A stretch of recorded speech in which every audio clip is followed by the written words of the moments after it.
Man, I am so upset. Look at this. Ugh. Hey guys, welcome back. So I'm back out here at the hangar working on the plane, and had a really great Christmas break and holiday break or whatever. Here we are in the new year. Happy New Year, everybody. I hope everyone's doing all right. And I came back out here. Now, it'd been about 2 weeks since I got out here. And I've talked about it before, but my hangar has a leak. This particular hangar, which is not my hangar, you know, I'm renting it. It belongs to somebody else, but I'm renting it, and it's a good hangar except for this one hole that I think it's probably a bolt hole or something that leaks and it drips. And I've got my bucket of doom down here. Don't ever drink from the bucket of doom. Down here that it normally catches all the water that drips. But I had moved my cart and moved the bucket out of the way on a beautiful day while I was working. Moved my cart here, and I forgot to put all the bucket back.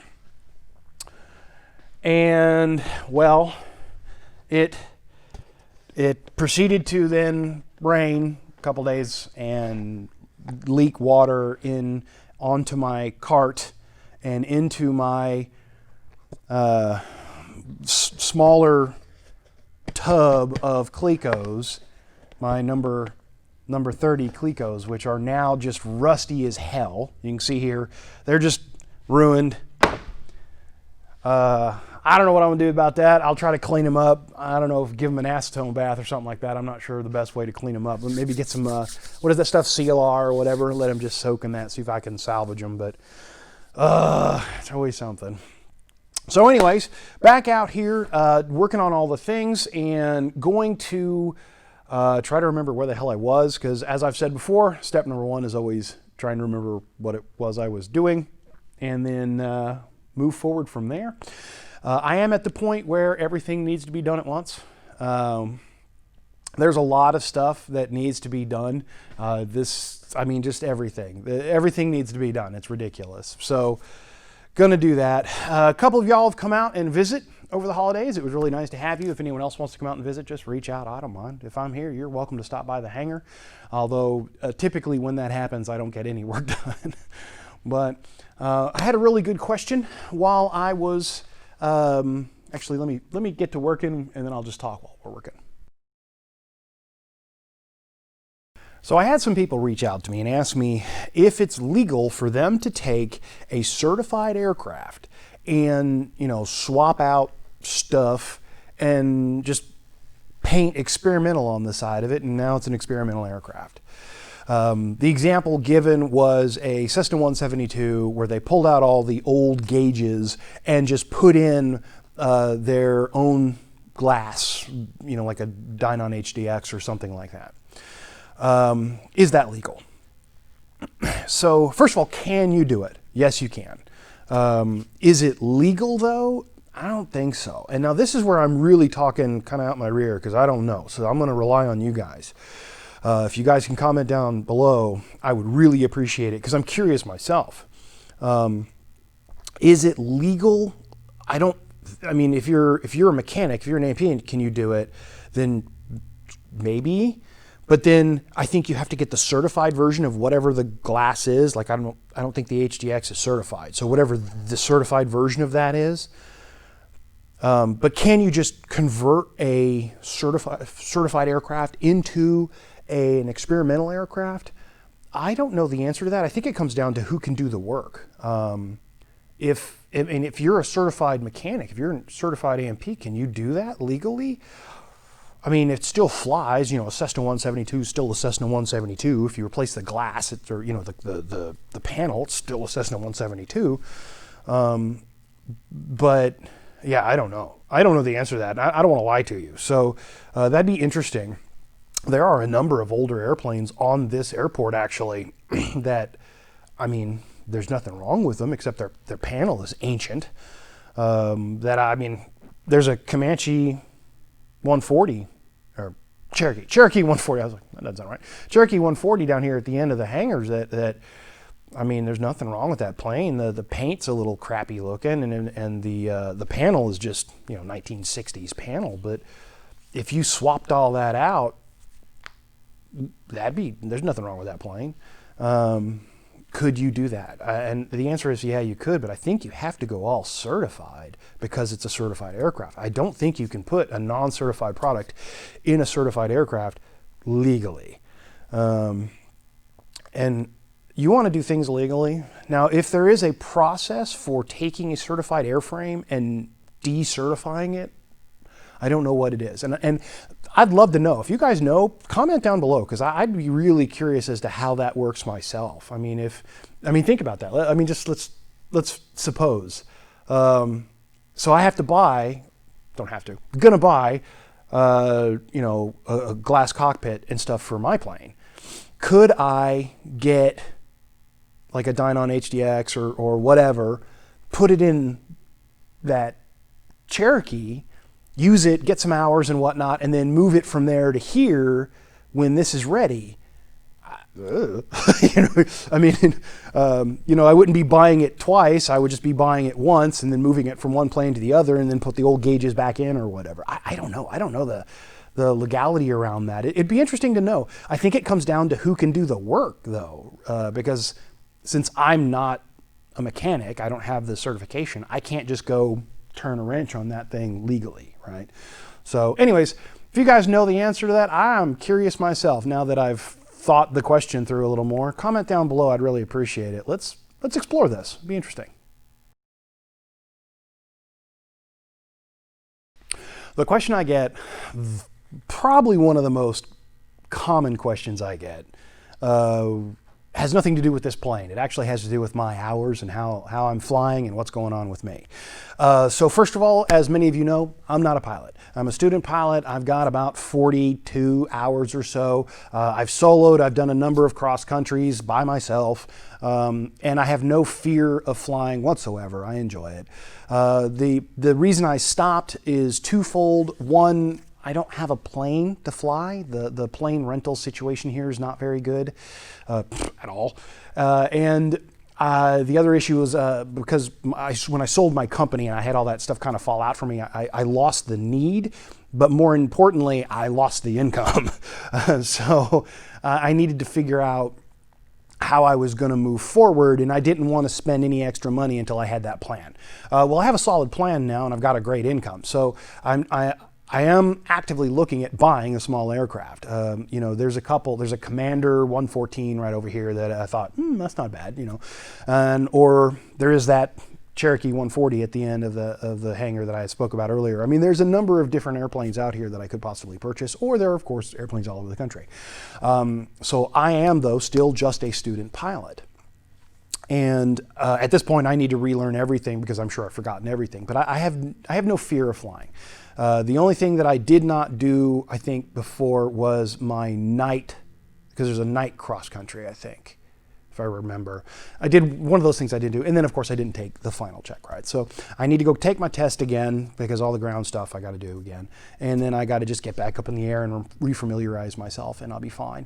But I just haven't done it. I haven't done it for life reasons, as we all know. But you don't have to be a pilot to build a plane. This is just assembling a product. You don't have to actually be a pilot, be a driver of the product to be able to build the product. But I want to. I mean, ultimately, sorry, excuse me, a little burpy. Ultimately, I want to be able to fly the hell out of this plane once I get it built, and I want to be able to fly other planes now, but I don't have a plane, And so that's the big holdup right now, is the lack of an aircraft. I really want to fly. I really want to get up in the air, mostly because I want to build some hours, even if it is like that 140 over there. Even if that literally, that thing is not fast, but it's going to get me off the ground, let me to fly around the patch a bunch of times, get a bunch of hours, which will in turn then allow me to get insurance and get, enough hours to be able to operate this thing. I can't even imagine the difference between, a 140 and an RV-10. It would be ridiculous. But yeah, so that's where I'm at. I haven't flown in a year, which sucks. I want to. But just kind of life gets in the way, as with so many things. I mean, this is a hell of a process, and life beats you in the face every once in a while. So I'm finally back on top of it, though, and I think I'm going to try to make that happened in 2021. I think 2021 is going to be my year to actually get up in the air, get my license, and get the ball rolling. I am going to be coming out here more often too. I've already told my wife that just expect some big purchases like engines. That's going to happen this year too. Anyways, I hope that answers your question. I do get that question a lot. Yeah, you don't have to be a pilot to build a plane. Weird, right? But yeah, I want to be.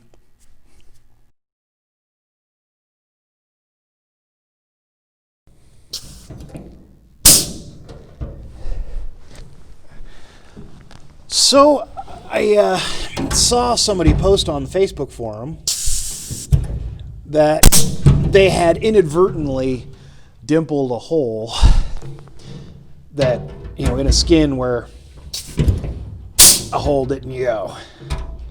And I mockingly and jokingly said, congratulations, you're now a builder. Because we've basically all done that. Let me get the other thing here. And I mean that in the best possible way. I mean it as a, you know, making light of a bad situation, I guess is the best way to put that. It's not that bad of a situation. I mean, it's not that big of a deal, really. I do mean that literally everybody does that, or just about everybody does that. It's a very common mistake. Because these tools are, or can be, very unforgiving. And if you put a piece of metal between them and you mash the button, you're going to make a hole. That includes your fingers, by the way. You're probably not a builder until you've mashed your fingers darn good, too. And I've pinched the hell out of myself with this. So, easy to do. You know, either with this or with a C-frame or the DRDT2 or whatever. You know, it's one of those things that's going to happen. And I'm serious, it's not that big of a deal. In most cases, you put a rivet in it and you keep going. I've shown this once before, I think when I actually did it. You can see in this picture here where I poked an extra hole. I mean, clearly that rivet isn't meant to be there. And what I did is, you know, I had it on the DRDT2 frame, you know, and I was doing the riveting, and it just, I don't know if I just bumped it or whatever I did, but long story short, put a hole in the wrong place. And I just put a rivet in. I literally got the smallest rivet I had, 3-35, I think, 3-3 maybe. And I just, you know, made it look like every other rivet in the plane. And I'd be willing to bet that none of you'd know about it unless I told you. Moreover, now that I've told you, you'd probably have a hard time finding it because it's just not real obvious. So don't sweat it. Treat it like every other rivet or every other hole. Put a rivet in it and move on. You're going to make mistakes. I say this every video. You're going to make mistakes. It's okay. Having an extra small hole is not going to kill you. All right, now I got to move everything to that side and do this over there.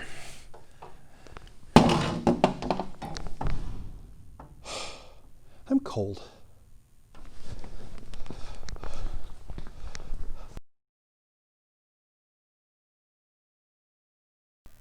So here I am working on the floor plate, the bottom floor plate pieces, the floor that's underneath the back passengers. And you see I'm going through and I'm kind of cleaning up the metal. I'm, you know, wiping it off as I need to, doing some more deburring work as I need to, and then dimpling on the DRDT2, getting all the dimples, and there's lots of different dimples on there, number 30s, number 40s, and what is it, 12 or whatever for some of the screw holes. So lots of different dimpling going on there. And then once I get that all done, I bring it all over and I begin the process of lining everything up and start to pop rivet those down. And yes, I say pop rivet. I'm not going to change it. I know it's blind rivet or pull rivet or whatever you guys want to call it, and pop rivet's a brand name, but I always say pop rivet, and you guys always comment. Keep commenting, but I'm still going to say pop rivet. But anyways, so that's what's going on right there. And yeah, I mean, the thing I noticed is that once everything's in place and the one side is completely down, I just noticed how much stiffer like all the pieces are. Like it's just every time you add another piece and you get it all riveted in, the stiffness of the aircraft just gets just a little bit stiffer every single time. So that's good. That makes me feel really good about that. But anyways, so that's where we're at right now. I did run some more shark bite. So there are a total of 5 shark bites from the front of the plane to the back of the plane. And if you consider the antenna, the servo that's going to be back here, the what else is back here? So you got the battery, the big cabled battery. You've got static air that needs to go up to the front, and something else. There was something else, but I've got all those. I figured 5 should be plenty, but if it's not enough, I can always run another one along the side if I need to, but I really think 5 should be plenty. But anyways, trim. That's the other thing, trim. There's trim in the back. So anyways, I think we should have plenty of shark bite tubes running from the front of the plane to the back of the plane. We'll see. But now what I'm going to do is I'm going to jump in there. I'm going to finish using the pull rivets, pop rivets, whatever, to get all that done and then move on to the next section.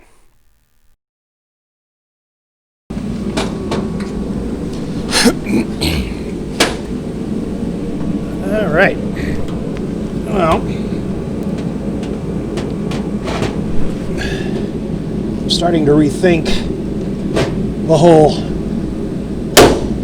pneumatic or lack of pneumatic pop riveter. They're cheap. I just don't have one. I think I need to go get one, although at this point I don't know how much is left of the plane that I would need, but it's a handy tool and they're cheap. Not even $100 as I know. They're not $100 rather. So I've been coming out here every night trying to get something done because this plane ain't gonna build itself. And here it is, 6 p.m. It's cold out. You can hear the heater in the background blowing.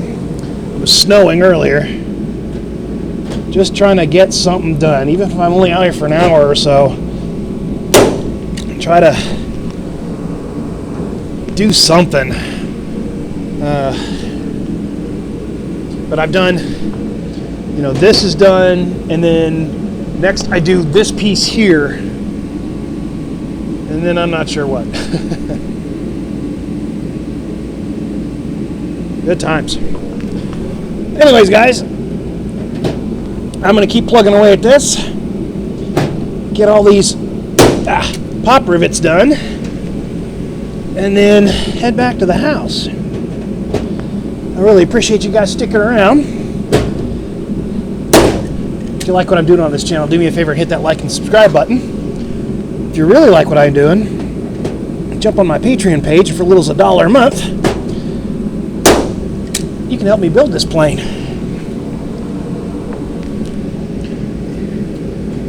Anyway, I appreciate you guys. Remember, you can build one too, man.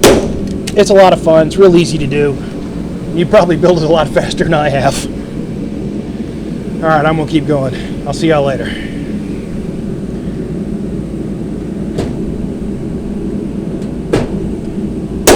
Yeah, definitely get a pneumatic one of these. Yeesh.